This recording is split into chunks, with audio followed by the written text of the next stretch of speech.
বিসমিল্লাহির রহমানির রহিম এই বাক্যটি সর্বপ্রথম ব্যবহার করেছেন হযরত সুলাইমান আলাইহিস সালাম। সাবা নগরীর রানী বিলকিসের কাছে লেখা চিঠিতে এই বাক্যটি তিনি ব্যবহার করেছেন। পবিত্র কোরআনের সূরা নামলের 29 থেকে 30 নং আয়াতে সেই চিঠির বিবরণ উল্লেখ রয়েছে। এরপর রাসূল সাল্লাল্লাহু আলাইহি ওয়াসাল্লাম ছাড়া আর কোনো নবীকেই বিসমিল্লাহর বিধান দেয়া হয়নি। প্রাথমিক যুগে নবী সাল্লাল্লাহু আলাইহি ওয়াসাল্লাম বিসমিকা আল্লাহুম্মা লিখতেন।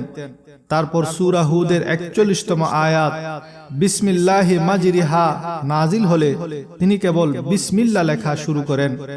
এরপর সূরা বনী ইসরাইলের 10 নং আয়াত কুলিদুল্লাহ আবিদুর রহমান এই আয়াতটি অবতীর্ণ হলে তিনি বিসমিল্লাহির রহমান লিখতে শুরু করেন। এরপর সূরা নামলের 30তম আয়াত বিসমিল্লাহির রহমানির রহিম নাজিল হলে তখন তিনি সম্পূর্ণ বিসমিল্লাহির রহমানির রহিম লিখা প্রচলন করেন।